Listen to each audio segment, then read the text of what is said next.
اس کی زندگی کے چند منٹ باقی ہیں. فرمایا شریعت کے جو مسائل تجھے معلوم نہیں ہے نا تو پوچھتا جا, میں تجھے بتاتا جاتا ہوں, جواب دیتا جا. فرمایا اے میرے جوان غلام, اپنے آخری وقت میں بھی حضور کی شریعت سیکھ لے.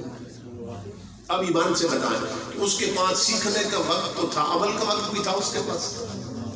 صرف سیکھنا تھا نا, جو بھی پوچھنا تو پوچھنا تھا, عمل کا تو وقت نہیں تھا. مگر امام الانبیاء نے بتا دیا کہ تاجدار کائنات کی شریعت سیکھنا ہی سب سے بڑا عمل ہے.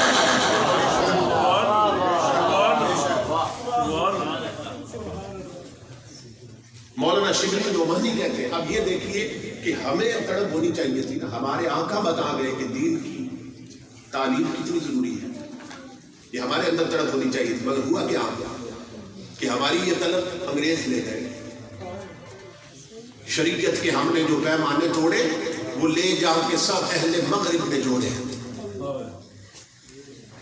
جو پیمانے ہم توڑتے رہے وہ ٹکڑے جوڑ کر اس کی بنیاد پر اٹھ کھڑے ہوئے, وہ امام بن گئے, ہم ان کے غلام بن گئے.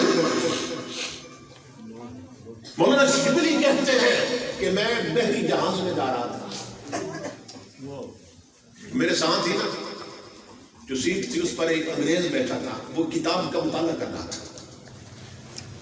اچانک جہاز جو تھا بحری جہاز بھنور میں پھنس گیا اور جہاز ڈوبنے لگا. چیخو پکار شروع ہو گئی جہاز میں اور سب کو یقین ہو گیا کہ اب نہیں بچیں گے. افراتفری مچی ہوئی تھی مسلمانوں میں اور ہر کوئی اپنی جان کی فکر میں. مگر میں حیران تھا کہ وہ انگریز مطمئن ہو کر کتاب کے مطابق لگا ہوا. میں نے اس کو گو نہیں ماری, میں نے کہا وہ لوگوں کی زندگی پہ بنی ہے, جان پہ بنی, جہاں ڈوبنے والا اور تو مطالعے پر. کہتے ہیں اس نے میری طرف دیکھا اور تیوری چڑھائی, اس نے تیوری چڑھائی, پیشانی پہ پانی ڈالا اور مجھے کہنے لگا نادان, اگر یہ آخری وقت ہے تو پھر یہ وقت ضائع کیوں کیا جائے.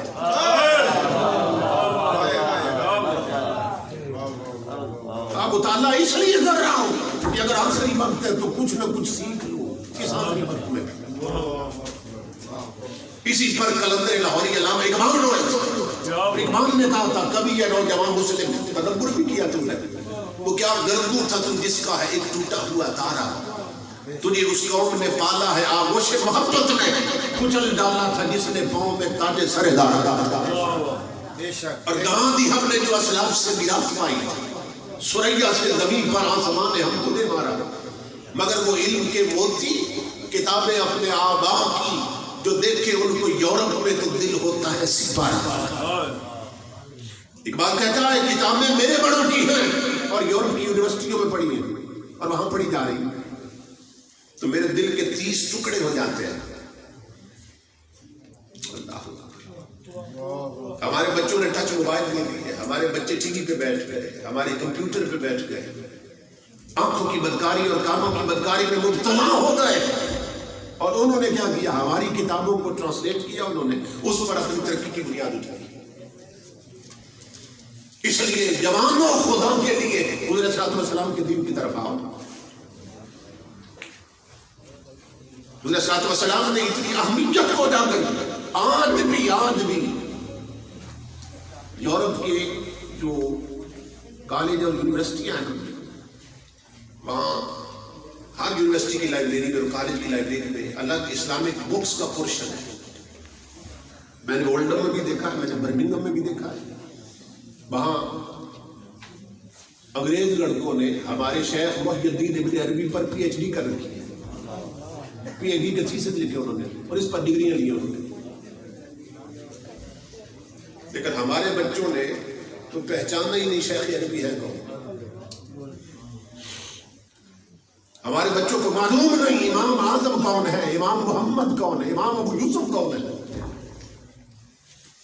امام محمد وہ ہیں کہ جنہوں نے کتاب لکھی تھی المبسوط, اور ایک بہت بڑا اورینٹلسٹ تھا, بہت بڑا ڈاکٹر تھا عیسائیوں کا, اس نے وہ کتاب پڑھی اور کلمہ پڑھ لیا, مسلمان ہو گیا.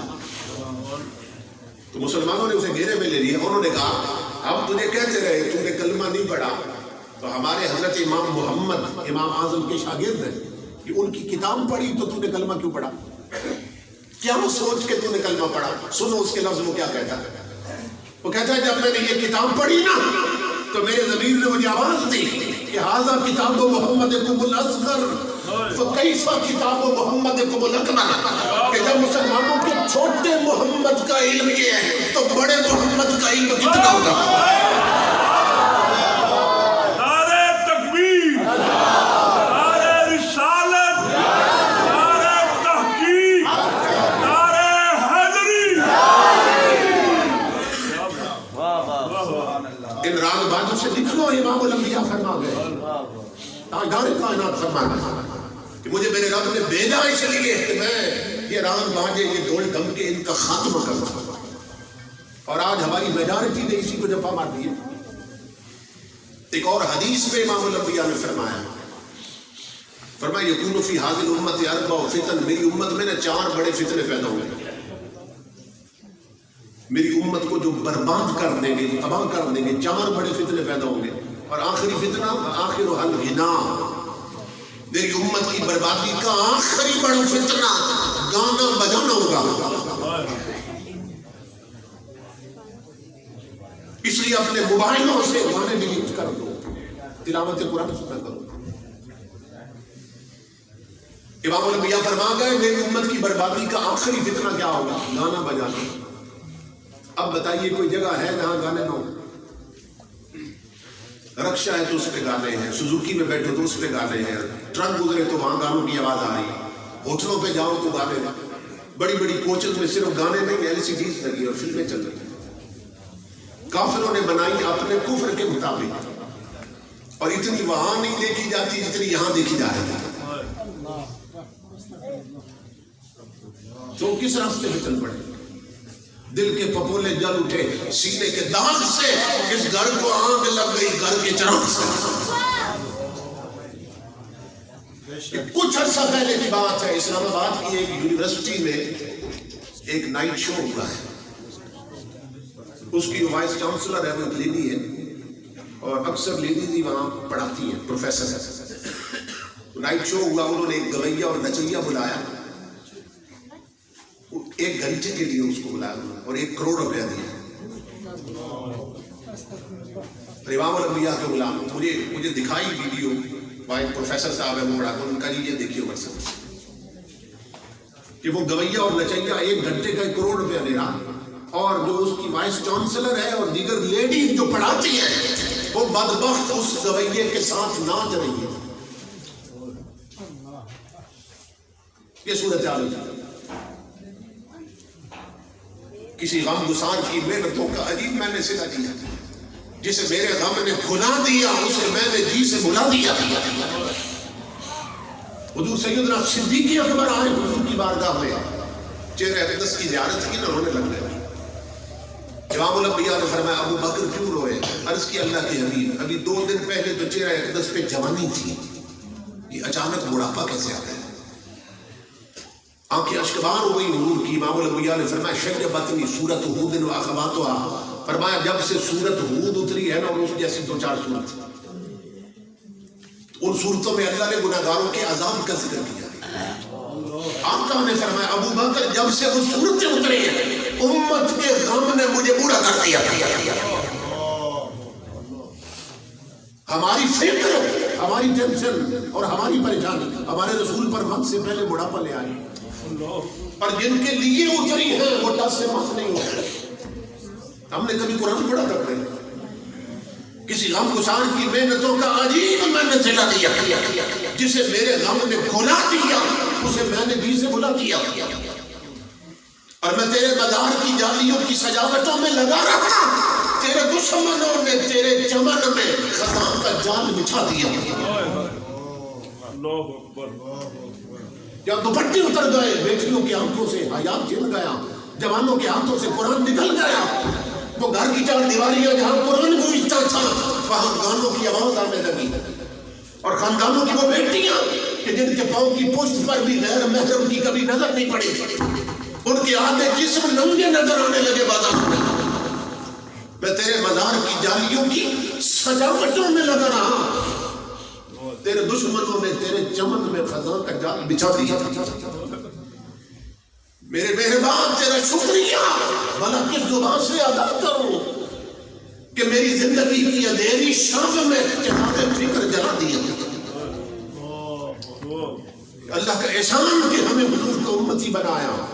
یہ تو آنکھیں بند ہوگی تو خبر ہوگی کتنا بڑا احسان. اور اس احسان کا خود حضور نے احساس دلایا. امام الانبیاء نے فرمایا, تاجدار انبیاء نے فرمایا انتم حظی من الامم انا حظکم من الانبیاء وانتم حظی من الامم. فرمایا میرے امتیوں اپنے بختوں پہ ناز کرو اور اب تو شکر ادا کرو کہ تم میرے بن گئے میں تمہارا بن گیا. تو ان محفلوں کا مقصد یہ ہے تاجدار کائنات کے غلاموں کہ گھروں سے ہر وہ نقش مٹا دو جس نے مدینے کے نقشے دھندلا دیے. گھروں میں نا شریعت کا جھاڑو دو. اپنی کاروں میں, اپنے رکشوں میں, سلوکیوں میں, ٹرکوں میں, بسوں میں, ہوٹلوں پر, شادیوں میں مصطفیٰ کی شریعت کا جھاڑو دو اور ہر وہ نقش مٹا دو جس نے حضور صلی اللہ علیہ وسلم کے نقشے دھندلا دیے. آقا فرماتے ہیں مجھے بھیجا اس لیے کہ میں ران باتوں کا خاتمہ کر دوں. ایک اور حدیث میں امام الانبیاء نے فرمایا کہ ثلاثۃ لا يدخلون الجنۃ ولا ينظر الله الیہم یوم القیامہ. 3 بدبخت ایسے ہیں میری امت کے لوگ کہ قیامت کے دن جنت جانا تو دور کی بات, ان پر نگاہ رحمت بھی نہیں ڈالی جائے گی. یعنی نگاہ رحمت سے بھی معروف ہو جائے. نمبر 1 العاق لوالدیہ, ماں باپ کا نافرمان. آج کتنے لوگ ہیں جن کی بیگمان تو ان سے خوش ہیں مگر ماں ناراض, پرواہی نہیں. باپ ناراض ہے, پرواہی نہیں ہے. آقا نے فرمایا کہ ماں باپ کا نافرمان ہے اس پر نگاہ رحمت بھی نہیں ڈالی جاتی. کئی لوگ ایسے ہیں کہ جنہوں نے 5-5, 10-10 عمریں کر رکھے ہیں مگر ماں باپ ناراض ہے, فکر ہی نہیں. وہ کون سا منہ لے کے کعبے جا رہے ہیں, وہ کون سی صورت لے کر حضور کی جالیوں میں جا رہے ہیں. وہ 10 عمریں نہیں 10,000 بھی کر لیں تو حالت یہ بنے گی کہ بڑے بد نصیب تھے ہم جو کرام تک نہ پہنچے. درے یار تک تو پہنچے, دلے یار تک نہ پہنچے. بے شک بے شک. ماں ناراض ہو اور حضور راضی ہو جائیں کیسے ممکن ہے؟ باپ ناراض ہو اور خدا راضی ہو جائے کیسے ممکن ہے؟ امام الانبیاء فرماتے ہیں ماں باپ ناراض ہو جس کے اس پر قیامت کے دن نگاہ رحمت بھی نہیں ڈالی جائے گی. اور نمبر 2 حضور نے فرمایا والمرأة المترجلة المتشبہة بالرجال.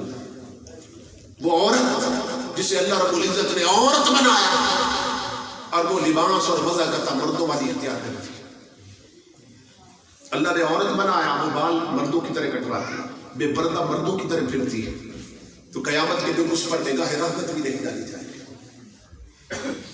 اور تیسری چیز امام الانبیاء نے فرمایا والدیوس, وہ بے غیرت مرد جسے پرواہ ہی نہیں ہوتی کہ اس کی گھر کی عورتوں کے پاس محرم بیٹھتے ہیں یا نہ محرم بیٹھتے ہیں.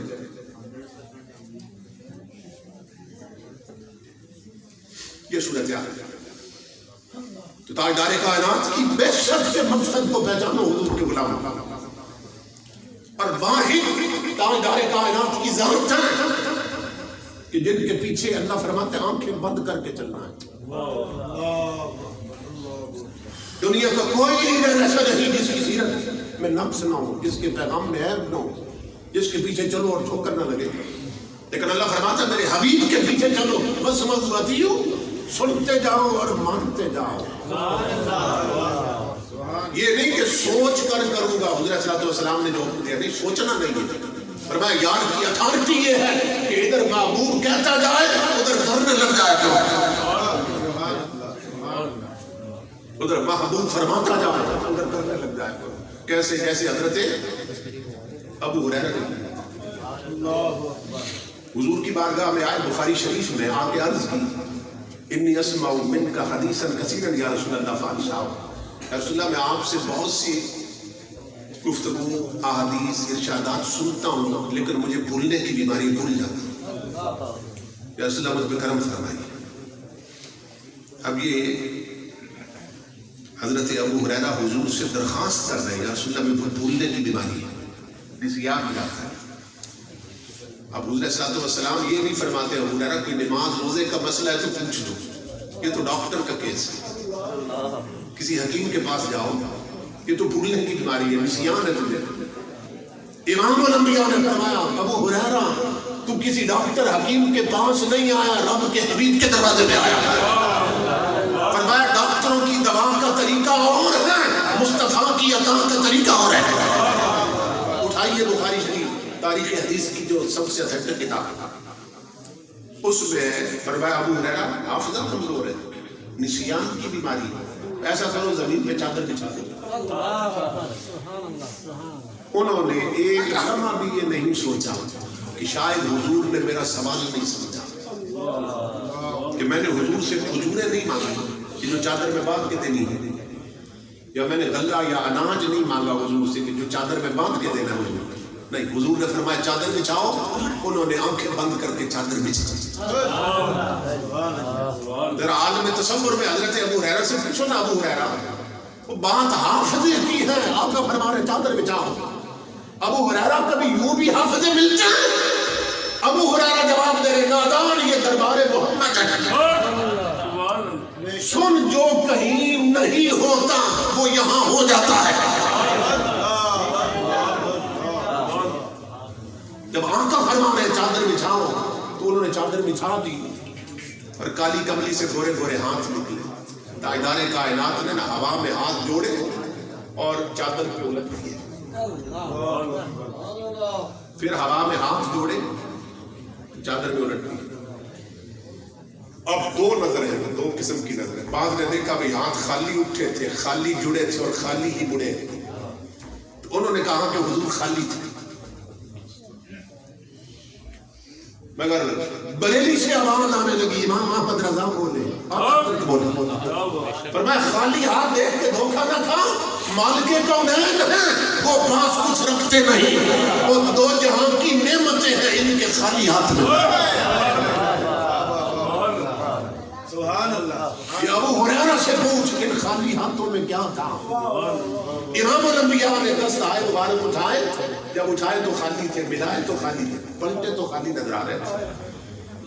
لیکن 3 بار یہ عمل کیا، فرمایا آپ چادر کو سینے سے لگا لو. وہ کہتے تھے مجھے بھولنے کی بیماری ہے. ابو ہریرہ قسم کھا کے کہتے ہیں فما نسیت شیئا بعد، اللہ کی عزت کی قسم لوگو وہ دن اور آج کا دن مجھے کبھی کوئی شے نہیں بھولی.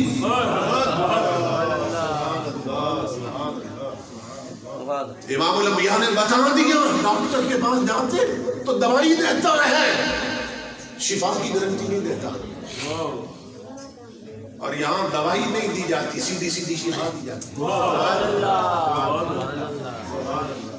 امام الانبیاء نے فرمایا میرے رب نے مجھے اس لیے بھیجا، اس لیے مبعوث کیا کہ لوگ مجھ سے دین سیکھے اور میں انہیں دین سکھاؤں.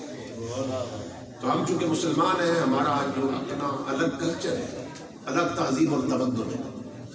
تو کافروں کے بچے ہیں جب وہ پیدا ہوتے ہیں نا کچھ سیکھنے کے قابل ہوتے ہیں تو وہ ان کی تعلیم کی ابتدا دنیاوی تعلیم سے کرتے ہیں. لیکن مسلمانوں کے بچوں کا کیا ہے؟ اس لیے کہ یہ حضور کے غلام ہیں. انہیں انگلش میڈیم سکولوں میں ضرور پڑھائیں، لیکن بعد میں ان کی گنتی میں حضور کا قرآن ہے. انہیں تاجدار کائنات کی شریعت کی جو ضروریات شریعت ان کی آگاہی پہلے بخشے تاکہ ہماری نسل حضور صلی اللہ علیہ وسلم غلامی میں رہے. اور آنے والے وقتوں میں جو وقت آ رہا ہے وہ بہت زیادہ خطرناک وقت ہے. آپ لوگ خوش وقت ہیں. میں مطلب کرنل اختر صاحب کو مبارکباد پیش کرتا ہوں جنہوں نے جگہ پیش کی. اللہ رب العزت نے اس پر اجر عظیم ہے. فرما رہے ہیں بھی آئندہ بھی پروگرام کرنا چاہیں تو جگہ حاصل ہے. اللہ تعالیٰ اس پر اجر عظیم عطا فرمائے. تمام دوست بیٹے دیکھیں جتنے جوش و خروش سے اس وقت تک بیٹھے ہیں، چھوٹے بچے، اللہ سب کا آنا قبول کرے اور ہم سب کو سچی غلامی سے نوازے. وما علینا الا البلاغ.